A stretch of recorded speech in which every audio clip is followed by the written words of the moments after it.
the Happy Hour podcast with your host, Joel Fleischman. Hi, welcome to the Joel Fleischman Happy Hour podcast, episode number 18. Welcome, everybody. Cheers. Cheers. Today we are sponsored by Central Waters Cheers. Brewery here in Amherst, Wisconsin. Nice local beer right next to our facility in Amherst. Run by Solar, been around a long time, one of the first microbreweries in Wisconsin. All right. I like it. And I wish they sponsored us, but I didn't even get the beer for free. So let's work on that. Central Waters.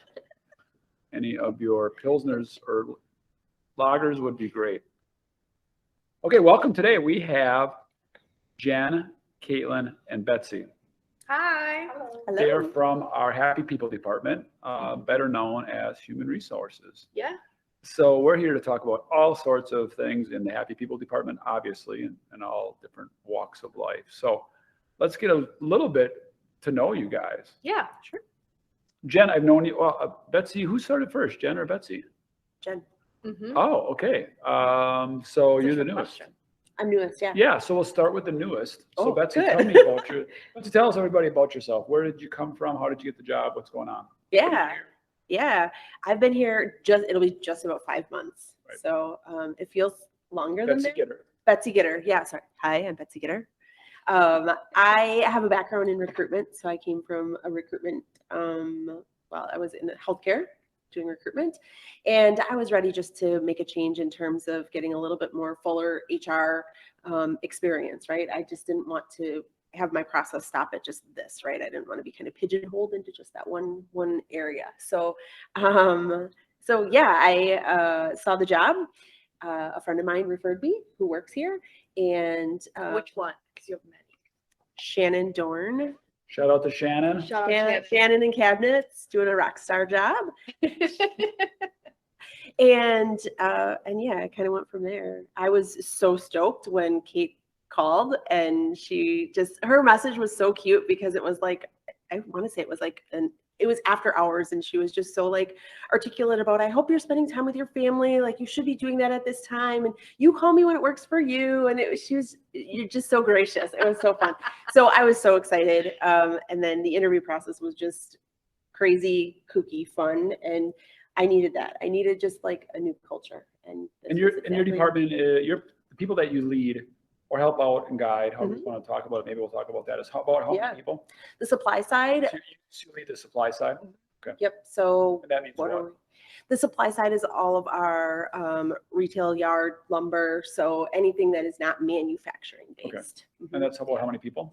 What are we at? Like 360-ish? Does that sound about right? 360-ish. And you have some people that help you in your department?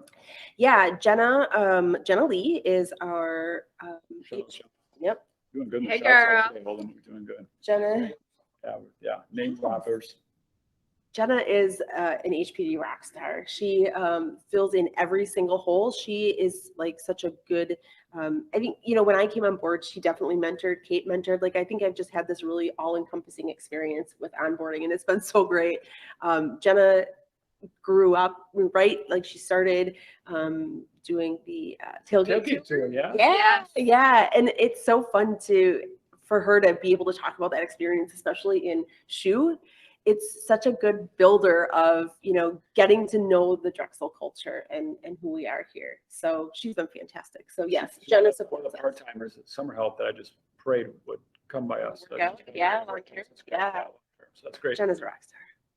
What was the one thing during your interview process that made you the most uncomfortable? Because I think I know what it is, and I think that you should share that. Oh gosh, really? When It made you me just sing. uncomfortable. When you just sing. Oh, well, when I interviewed with Andy Rettler, Julie Korth, Nick Grunwald, and Amber Sorstrom. Do I need to stop with the shout outs? I mean, what's your thing? That's what you want to do. Do we get more clicks if the more people we mention? Because Right. if that's the No, case. watch this. You will now. Yeah, you will. HPD in the house. HR pod. Yeah. Oh, Okay. I think well, we'll we're carry where this. it's We'll at. carry It's this. fine. Okay. Are you It's telling fine. the story? What's going on? Yeah. Okay. So, I don't know, awkward interview, singing and in a French accent, it's, what do they say? French Frenchican. Frenchican. Frenchican. And so I didn't sing, but I said, macaroons. And they were like, okay, done. Got the I job. got the job.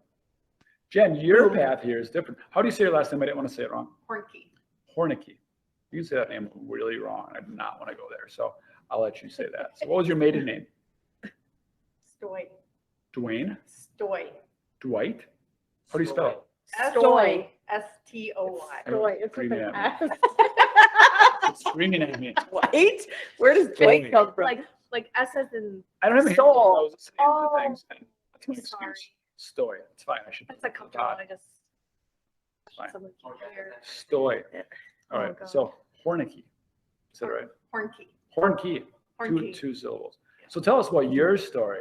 My story is I'm Jen Hornke. I'm on the system side. I was part of the Blinker merger. So I've been with Drexel since May. And prior to that? I was at Automaton in Plover. So there I was people culture development. Mhm. I started as the executive assistant to the president. Then I took on I need that. HR. I need that executive assistant to the president. That is wish you. that Is that me? That's It is Pepper. now. Pepper. No, Pepper, Megan Gaster's my Mhm. assistant. Go so to. It's already got the job. Yeah. Shout out to Sorry. Pepper. All right, Love Jen. her. Yeah, who I don't have right now. So, Then I went into HR, and then he asked me to take on marketing, so I was kind of wearing several hats. sure. But it was fun. And then how long were you at Blinker?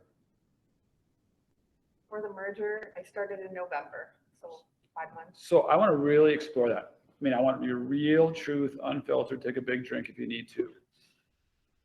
Did you have you're in HR, right? So I mean, you kind of big wig. I mean, how many people do you lead now in systems? Say around 190. 190. Okay, that's pretty Mhm. cool. Mhm. So did you have an inkling it was coming? Like, could you just like, this is kind of clunky, this is something weird, Jason's been gone a lot, or kind of punching out, or totally engaged more than usual, or like, what was your vibe? About the merger? Yeah. No, it was very, no, I mean, some 1%, things- 5%, 10%, no, I did not. do zero, that. not a cell in your body. No. So we went off-site to the school auditorium, right, or the community auditorium there. Very nice, by the way. It's nice that they have a community auditorium. And they set everybody down, and you guys just thought it was like, hey, this is like your state of happiness. There's like an update from Jason, right? Well, I knew the night before, Oh yeah, that's right. You knew the night before. Yeah. So but I what? was watching your feet under the curtain pace back and forth. Right, because There's a lot of that happening, yes. And you then, knew like this is gonna come here right now. So yeah, for sure. We were behind the curtain as he's announcing it. that was And really tearing up. nerve-wracking. And I'm just like standing behind the curtain, like, now. Mhm. Of course, I was goofing around the whole time because that's what I do. And right. Mhm. But yeah, so what was like when you found out? What was your reaction like the night before? Because you didn't find out then. You had a little prior knowledge. I mean, it was a surprise, but I thought it was exciting. Big company, growing company that had some of the same core value, we Right. lived and operated on 5 core values, just adding a few more, and it was exciting. Just I kind of liked rolled with it. Yeah, looked at it as opportunity. it. Yes. That's great. That's interesting perspective. So that's cool. And then we have Caitlin Stoll. I'm the Happy People Department leader here at Drexel. I have a really kind of unique story because I don't think I was ever supposed to move into like the HR world by any means, right? Like, so I grew up in Waupun. I went to school in Oshkosh for 3-dimensional art. And so I say 3-dimensional so that people, when we're working with them, so that they don't think like I'm crazy because they're like, oh, 3-dimensional building supplies, like that makes sense. No. Like I was like casting bronze sculptures or building furniture.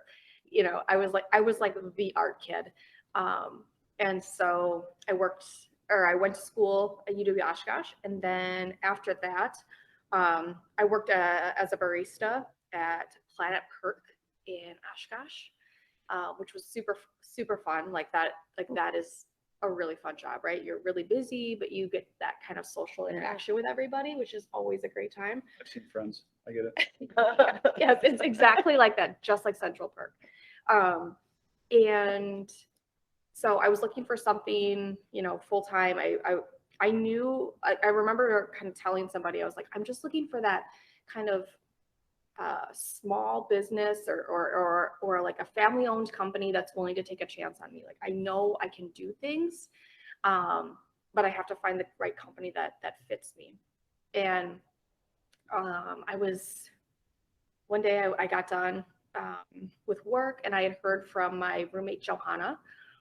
She was my college roommate. Her sister, Lizzie, and Jason, they went to college together, and she has an interior design business in Kenosha, and he was trying to either get her business or have her work at Drexel, like one of the two, like either get that referral bonus or get that, get that commission or something like that. So she's like, hey, like, I'm not interested, but I have somebody you should call. And so she sent me, her and Johanna sent me Joel's email. And I remember sitting in my apartment, like writing this super formal, right? Like everything that you learn in college, letter to Joel, like, hey, this is what I'm interested in. I think I could be a good fit for your company. And I sent it, and then I didn't hear anything. And then I got an email on a Monday morning at like 10. It was like, can you be here by 3 or something like that?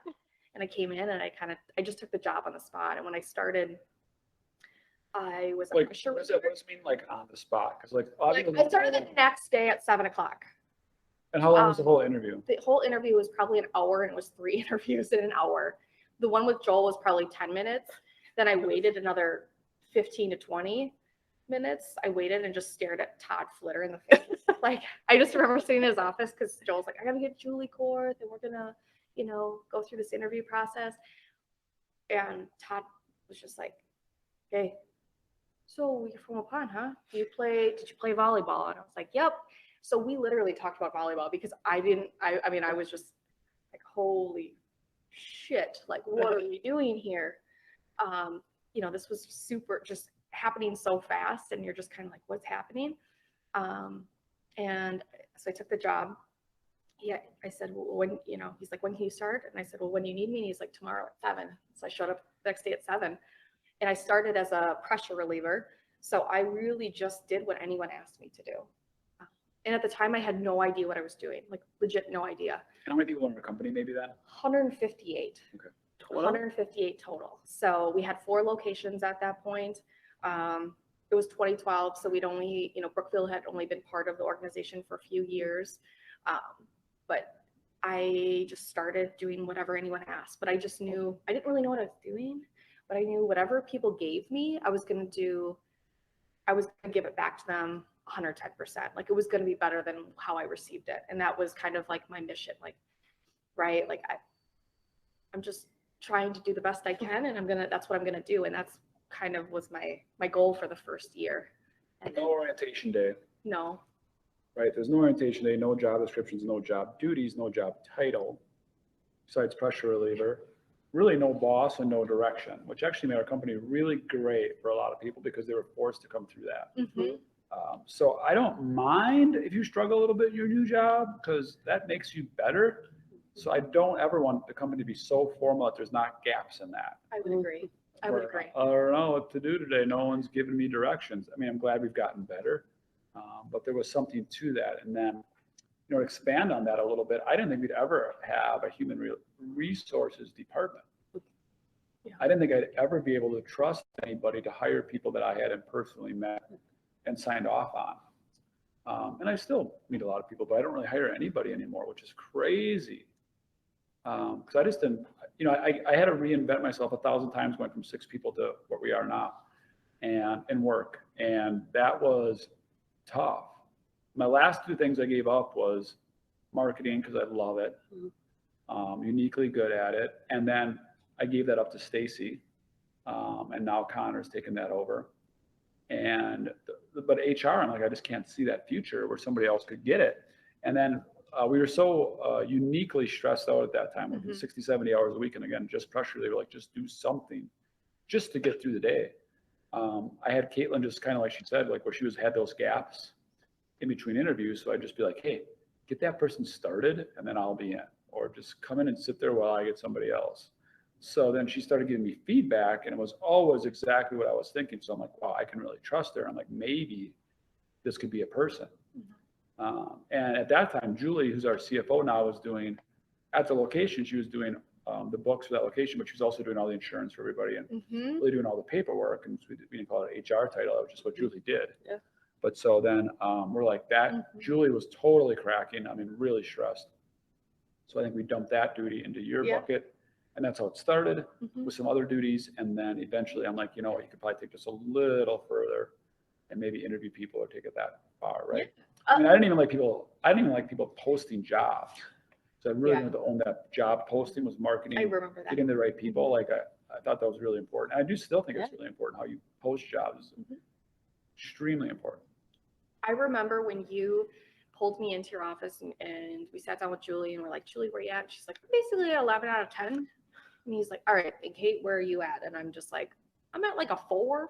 And he's like, okay, can you take on insurance? And he's like, and I just kind of looked at you and I remember you saying, you have the weekend to think it over. And I went home like that weekend or whatever. And I was talking to my mom about it and she was like, you insurance? And I was like, yeah, we're going to try, we're going to do this. And I never would have guessed that how much I loved insurance, but I loved it, not because I love looking at like the insurance numbers or anything, but it's all those relationships, and Julie and I still talk a lot about that, how important those relationships are. I got a chance to meet so many people in our organization by doing that. And that was really the kickoff, I feel like, to my career was that day in your office when you were like, you're taking, can you do insurance or will you? You have the weekend to think it over. And I had no idea. Like, I was like, what's a deductible? And I just learned it 100%. And that moment of just being way ahead of your skis was such a defining moment for me as a person, as in my career. I still look back on that moment all the time because I'm like someone, I kind of like going back, right? Like like I said, when I worked at the coffee shop and I said, I just need someone to give me a chance. Like that was my chance. And I was not going to not take it. That would be silly. And I'm just really it kind of all came full circle at that point. Like, oh, this just happened. And so you did everything for HPD. I mean, up to a year and a half ago. Yeah. Were you the only person? We had Chelsea. She was part of HPD for a while. And she was kind of, with her role, she was part finance, part marketing, part IT. Yeah, pulled a lot of roles. But yeah, for a long time, it was just me for So your team went from 1 to 5. Yeah. Hi, Allie. Hey, girl. Right. So explain to me how you went from 1 to 5. Like, I know it was a roller coaster in a lot of different ways. So if you just walk us through that. Okay. So it was just me for the longest time. And that was good, right? It fit our company size, I think, and it worked out really well. But as we grew, I just kept kind of like the mule just kept packing on things and I wasn't really giving them up. And then, I mean, if we're being really bluntly honest, like I basically had like a nervous breakdown and was like, I can't do this. Like, I can't do this. And so we really decided like, not only professionally, but personally. Yeah, there was just so much going on. I mean, you have 2 young Yep, I have as 2 well, young. I have that 2. doesn't help. Yeah, I have 2 young daughters. Not that wouldn't have mattered, but No, but I think it adds into it, Of right? course, Because of course.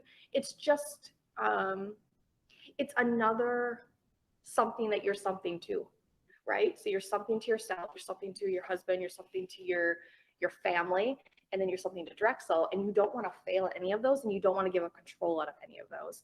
And at a certain point, you just can't take on anymore, And so we brought, we merged with Blanker. They came with a team, which was great. And what was super nice, and sometimes I think the stars just align with situations, is we just instantly clicked, right? Like Jen, Allie, and I just instantly clicked.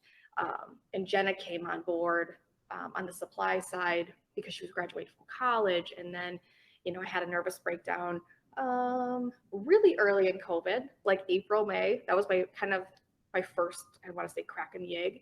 And Joel's like, all right, we got to hire somebody. Like, you can't be doing all of this. And I was like, okay, yeah. Like, I had no idea you were working that hard. Just like midnight, Sunday mornings. I remember, I told Betsy this, I worked on Easter morning and I remember just thinking like, this is kind of messed up, but it's got to get done.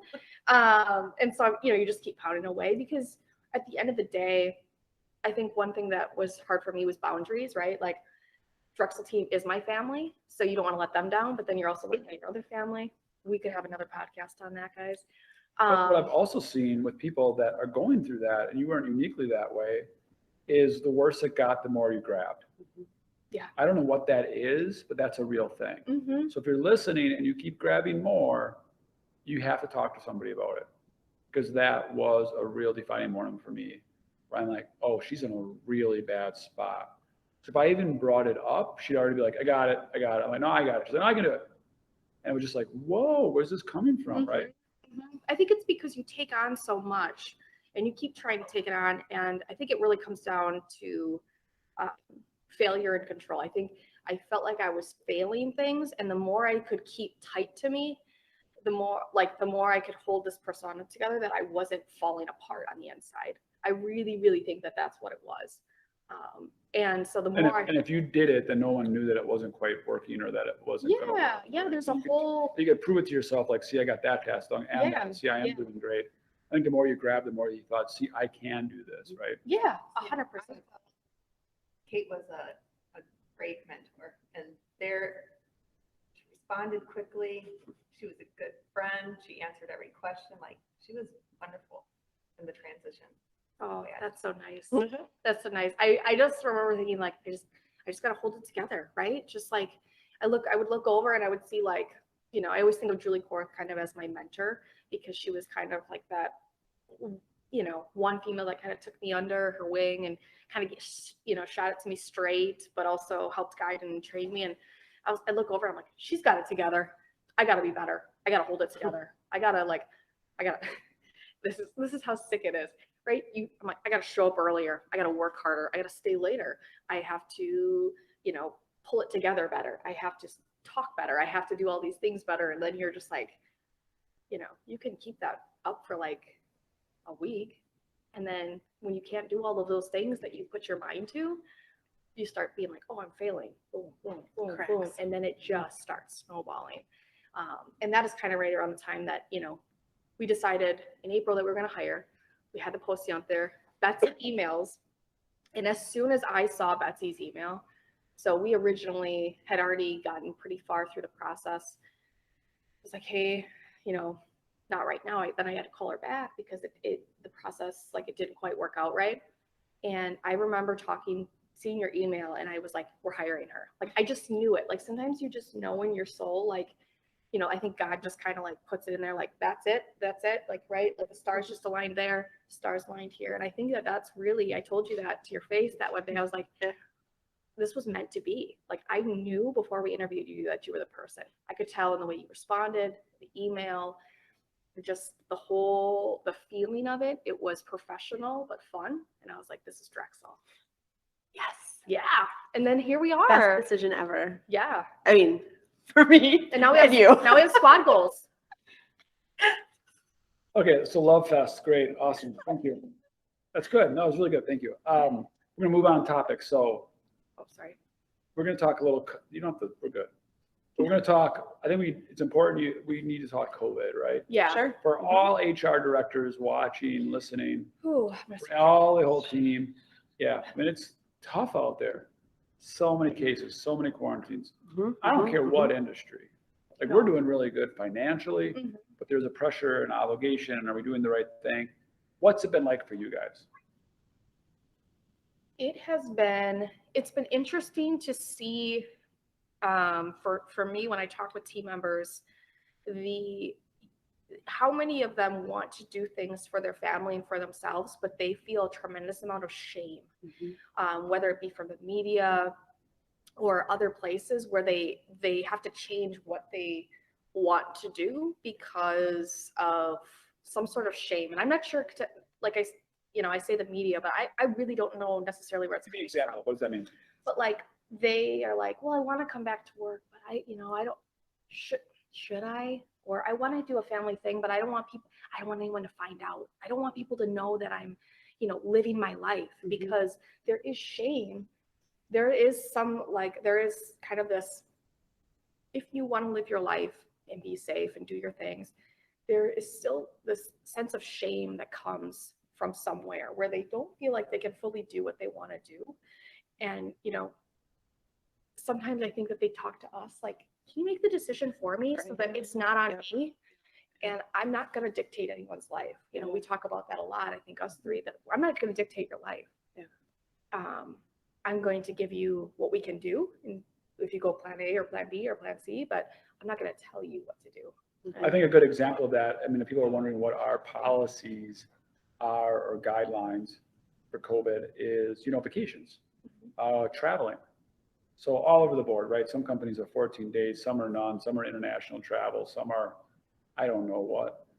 And we had a good conversations about that. That's on them. Because somebody could travel to the Caribbean or Nigeria and self-isolate, right? Like literally not work with anybody. And then somebody, as I kind of always say, went to Door County, for a bachelorette party or a bachelor party and made out with 12 random strangers. Well, who are we to judge? So we're going to start interviewing, every person. And that was tough. COVID's tough because it's new policies, new guidelines, new rules, and things that I didn't even know about, like the vacation policy, we had to adjust.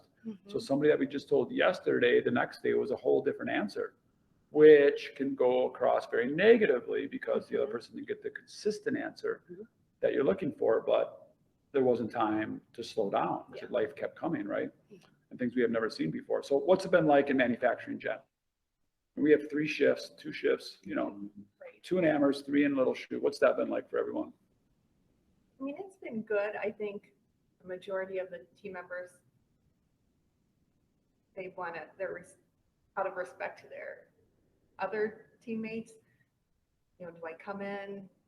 My daughter had it, haven't been home to see her lately, or there's always something, but they're more afraid to come in. They don't have any symptoms, but they're afraid to come in because they don't want to get somebody else sick.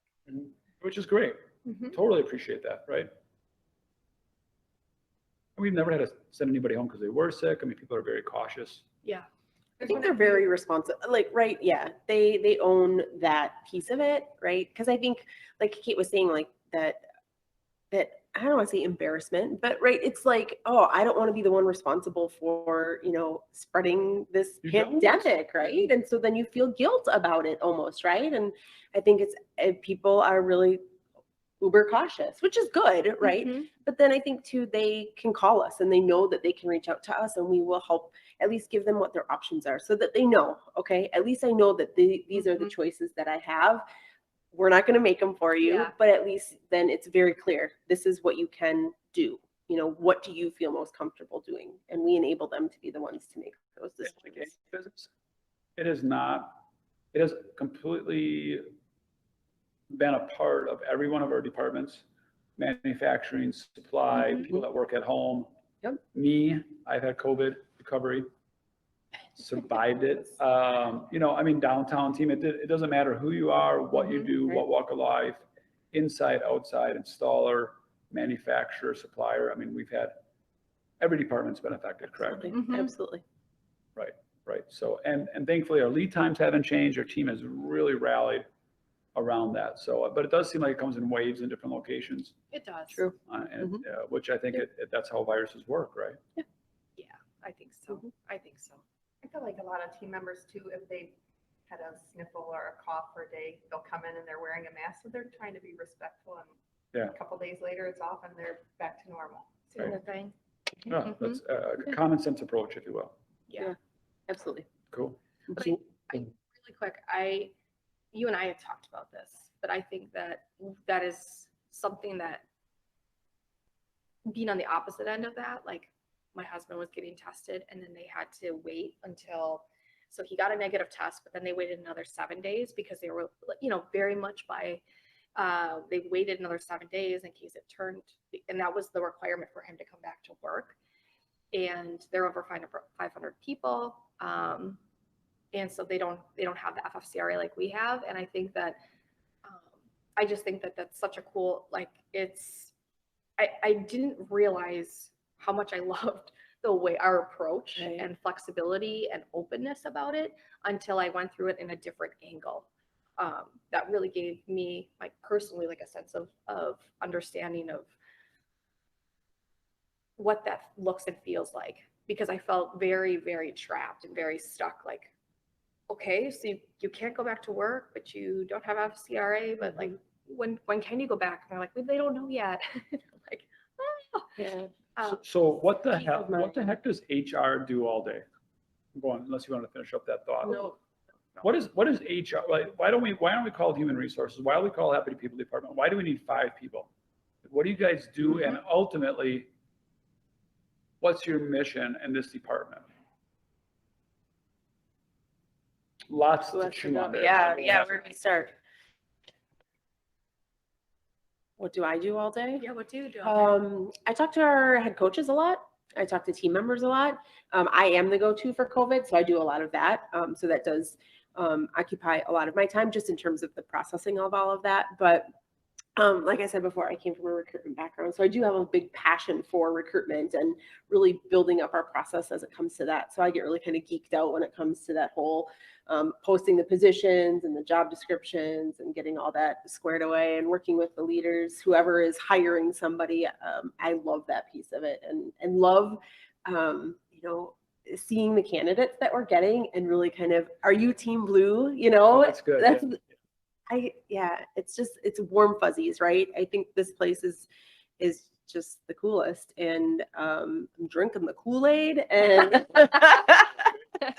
and a culture like none other, really. I grew up in corporate world. I worked all corporate, right? And to come to a small privately owned company that really embraces core values and incorporates that into decision making and incorporates that just into every day, right? I look at my core values, and decision making processes are made based on our core values. Well said. That's great. Yeah, and it's vital, right? We have to be able to. Hold on, this is embarrassing. We got to get better. I thought I turned my phone down. Yeah, not Marcus. Apparently I leave it on just for my family. No, we're good. They want to join us? Okay, sorry. Yeah, maybe we should just invite Marcus on. Oh, we could do a flash. Yeah, emergency. That's next. Yep. Just- Oh, Christmas time. Christmas time. Yes. Yeah. Mhm. So Jen, what's your day comprise? Very similar to Betsy's. A lot of interaction between the team members, head coach, a lot of recruiting. Enjoy doing interviews in the shoe.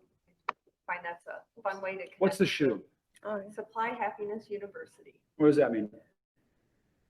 It's part of our onboarding process to learn about the culture and how things work. Is it different from where you were at? Yes.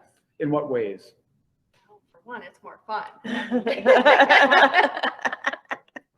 Yeah. And that's just a fun way, like just from the. Like, what does the onboarding day look like? Well, the first hour spent with you, That's true. educating the new team member about the culture. So So that's every fun. every Tuesday, Every either I'm Tuesday. at supply or I'm at systems. I meet the new people. We talk for an hour. And Really fun. Great to Jason know. Blinker talks for a half hour, and then it's happy people time. Lunch, everyone likes to eat, and then mentor series. A mentor series means what? We set up each new team member with a mentor to kind of teach them the culture, be the go-to to answer questions, introduce them to the team, and just make them feel comfortable and not on an island by themselves. Yeah, it's great. Yeah. I think it's a good first day. Mhm. So we had a we had no process, right? We went through the Caitlin, zero process. And then it got a little better, which was basically like, hey, we hired somebody, go see Kate. Mhm. So she literally, people would just show up at the door and she had no idea, and then she was just responsible for them in every location. And that was great. And then that was okay because she had a system, she had an orientation, platform, but it was just her. And then Julie Schmidt, shout out. So there's a girl named Julie Schmitz that started by us for inside sales in Camel Sport. And Caitlin was in tears and she was like, this is bad. I'm like, you're really overwhelmed with these orientations. She's like, well, they come in, they come out. I don't know what's going on. So I'm like, let's go talk to Julie. I'm like, how was your first day? And Julie was an ex-bartender. I knew I could trust her. And I believe she would use the word shit show. Yeah. We good, Holden? Running low on battery. How much time we got left? No, how much time we got left on the battery? What does your job do? Fun. You know how to do that? You bet, Scroll. Jamie. Oh, we're fine. We're fine. We were really living our best. Right. So we talked to Julie, and I think she used the word shit show, honestly. And I'm like, all right, cool. Well, you just started. You know it was a shit show. So take today and tomorrow if you need it and come up with a better platform. She's like, right now? I'm like, yep, you're in charge of that. So literally we owe all the credit in the world to Julie Freund now, because really majority of the shoe she came up with, and you too as well, Kate, obviously, but the majority of it she came up with on her own actually. So this is what I would want to know the first day if it was me. I still saved like her original documents that she made just because I just always, like they were kind of like mementos to like Really? That's awesome. that, that what happened there and just Pivot, that huge change in our culture. I mean, that was a huge, I think, defining moment for our culture because it went from just me kind of taking everybody on to we had like different people involved in the onboarding process and getting people up to speed on our culture. And it was really amazing to see the difference of how it affected team members' careers and how they came into the company. It was pretty cool. So I did save those. How people left, we had a huge turnover rate within the first 6 months because I don't think they ever really drank the Kool-Aid. Sure, right? And that has completely rapidly changed around where we very rarely lose somebody in the first 6 months. Well, when you have core values that you are so adhered to, right? You can't sell false bill of goods, right? I mean, you have to practice what you preach. And so I think really putting that together and making that like the fabric of where people come in from, I mean, right, seals the deal. And I think the kind of the fun piece about it is that it's an ever evolving animal. Sure. You know what I mean? Like, look how many times we've adjusted it since it started in 2016. And like again. It just, in 2021, that's our wrong. Yeah. Yeah, really, because we're just kind of always going to be tweaking and making that better. Right. So before we get on to my final subject, because we're already there, is I think it's just because it's great. It's part of the shoe. It's part of us. I'm going to pick on, Betsy, you're the newest. Sure. So you've seen it. So tell me about the $2,500 on the first day. What is that all about? Yeah. Have you ever heard of anything like that? I mean, you came from recruiting, you came from Crazy. That's crazy bonkers. Like to offer. When you thought of that, what like? I was like, you're crazy. What? Like really? You just didn't really get it. Right. Well, I was like, why? What? So what is it? So we will offer, if you start shoe, that first week, do we give them a week? No, they get 24 hours. They have 24 hours, first day. Okay, sorry. Text or email. This is not what they signed up for, essentially, right? Fine. If you can't live by this culture, if you can't be Team Blue roster, fine. Let's cut ties. We'll give you $2,500. Bye, Felicia. That's it. Yeah. That's awesome. I mean, it really is a good pulse check, right? Have you ever had anybody take you up on it? Yes, we have. One individual up in Wrightstown, and Nick Whitty was running the location at the time, and he called me right away. And he's like, no, he was like, I never understood this. I thought it was really stupid to give people money. He goes, I love it. He goes, the second I found out he took it, I literally was like, of course he did. He goes, I checked the box. I knew he wasn't going to make it. I knew he wasn't all in, but I wanted to move past and just find a live body, right? Breathing. Live body, right? So we don't do live bodies here, which is what gets everybody in so much trouble. Don't do that if you're watching. Don't do that. Please. Please. Or listening. So please, really, anybody, not even Drexel. So find a good person for that role. You'll be happier. They'll be happier. All that. So, okay, last question. We're already at that point. We have 3 people, so it's gonna take a little time to explore. The billboard question. You have any billboards you want posted somewhere in the world? Highway 41. You should have a location I was holding. I was on a billboard. Do you have yours? Do you have I yours? believe you. No, do you have your billboard? What would your billboard be? Yeah. Different podcasts. Okay, you can't hesitate on that. So that's a no. We never explored yours. All right, so Fleischman family. you have something you can put on the billboard, right? And if you've watched or listened to our podcast, we've had people that have actually just done on a piece of art, kind of like an image, Mhm. all the way to quotes, all the inspirational messages, jokes, laughs, humor, whatever it is. What would your billboard say? We'll go reverse order. Caitlin? Oh, really good. So I kind of did a little bit of audience testing on this one already Wow. because, right, I wanted to just see if it translated my vision Yeah. to what I was saying. So one of my visions was all down 41. There'd be like these very like nature, like in the forest, like organic photos, because they say that nature like helps people relax Oh, and sure. find like that inner happiness. And so Actually, a great quote that I read. Try going for a walk in the woods and be crabby. yeah, Oh, Yeah, try to be mad Yeah. in the woods. try to be mad. That's but really I'm- hard. Like, just like really mad. Like try to just go for a long walk and be really mad when you get out. And it's So gonna I calm thought things. that like if you went down the highway and there's all these very industrial like Yeah. metropolitan areas around you, and then you have this, like that would be really like, okay, breathe. But then I kind of did an audience test, a little focus group, and no one really resonated with it. So That's kind of cheating for this podcast. It really is. let's not to pulse check in advance. let's Okay. not, Moving forward. let's not kill the vibes. Keep going. What's your thing? Thank you, Holden. Yeah, we hold them accountable. Can't we?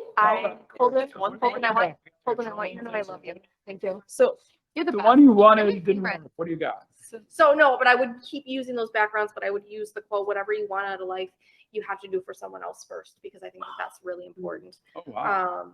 Of serving everyone first. And of course I'd say something like that when I struggle with my own personal issues, but Yeah, that's a slippery slope. that is a slippery slope. But I think that, you know, at the end of the day, we're all on this planet for a certain amount of time, and we want to make an impact. And I think making sure that, you know, those around us, or at least what you can achieve with those around you, is really important. And so, That's a great quote. Yeah.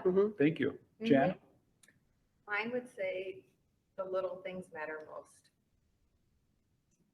Because it's so true to me. Whether it's you're having a bad day and somebody says hello, or my husband will head out of town for a few days, and when I go to bed that night, there's a note under my pillow. I know, just little Oh. things Her that can husband really is so pick nice. you up. You know, you can pick them up, and from you doing that to them, it makes you feel good. So I have to share this with you. This is like mind boggling. So there's a statue in our Catholic church of a nun lady. I had no idea who she was, which is really Catholic churches need to work on that. If you have statues, your parishioners or the parishioners have to Label do a them. better job. Label them. Yeah, like little signage, like look this, like you know, go to this wiki page, like yeah, there's a right. statue QR code, whatever. Who are these saints? But it's very interesting you mentioned that, because just today, I had no idea. It's on our left side, Saint Therese Lisieux. Anybody ever hear of her? Very popular saint. I had no idea. So she lived to be 24 in Lisieux, France, right?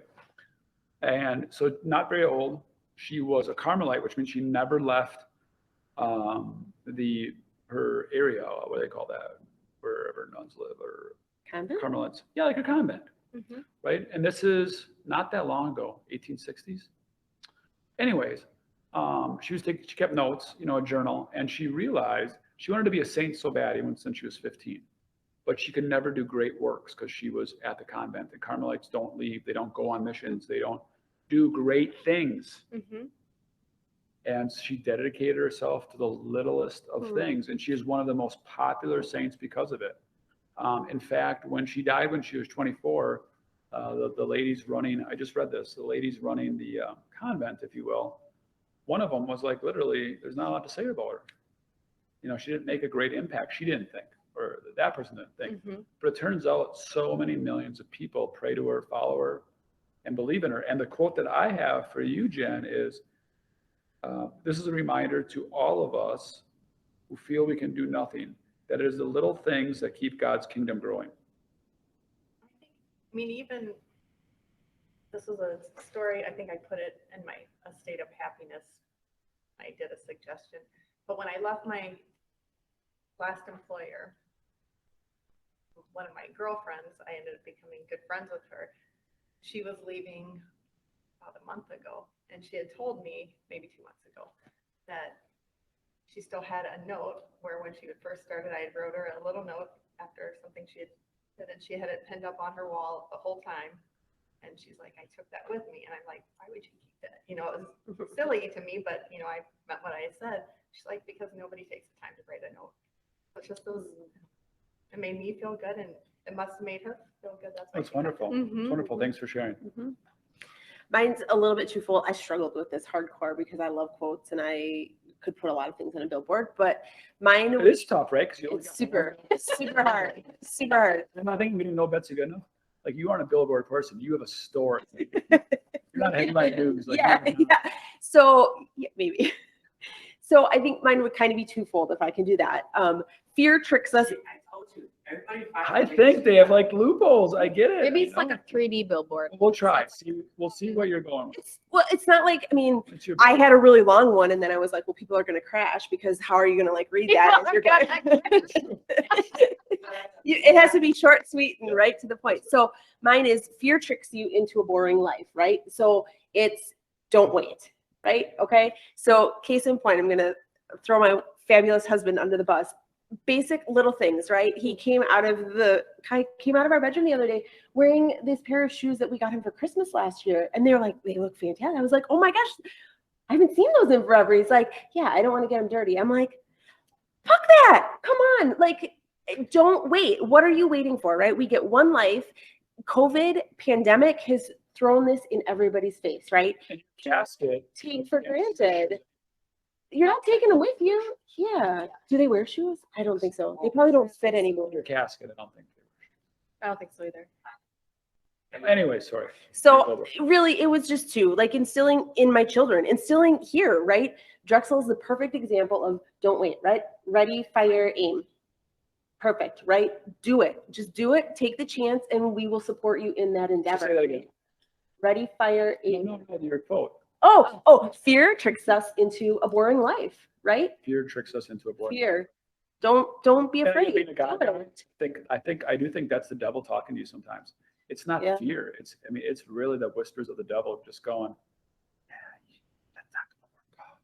People are gonna judge you. People are gonna think different. You know, what if it doesn't work? Right? Yeah. Then what? But what if Then it what? does? What if it Right? does? What if it does? And then does? you are so much more enriched and your life is so much fuller if you just do it. As And I also- get, It's easier said than done sometimes, Yeah. right? I don't want to, I don't want Great to. book is that 5, 4, 3, 2, 1 book. Right? So it's on our book 2.0. It's 5, 4, 3, 2, 1. And it literally just preaches you. I actually don't like the book, even though it's on our book club, because it's literally the easiest concept that they made into a book. So it's like after 3 pages, you got the concept, and they made it into a 150-page book to sell it. But the concept is, and it's wonderful, is that you know what to do most of the time, Mhm. especially if it's not like life-changing. So it's not like get into a career. But once you have all the information there, especially if you know what to do already, it's just 5, 4, 3, 2, 1, do it. Like 5, 4, 3, 2, 1, I'm up. Like even they said, never ever set your snooze alarm. Just go 5, 4, 3, 2, 1, I'm up. You know, I should really work out tonight. 5, 4, 3, 2, 1, I'm off the couch and I'm gonna go work out. Do it. 'Cause it moves all that anxiety and fear and worry and stress. So a little bit like that. Yeah, I love it. yeah. So that's great. These are all three wonderful, wonderful people. We're so happy to have you. Organization, very, very Yes. cool. I don't worry about things in your guys' world at all. You do wonderful jobs. So that's it. That's it. Anything that we feel like we missed? You guys wanted to add that you were hoping to bring up? no. I think No, we're good. I think, At the tip of your tongue? no, I don't think so. I don't think so. Thanks for We had a coming. whole variety of things, really. We did, So, yeah. cheers, guys. Thanks for coming out. Thanks.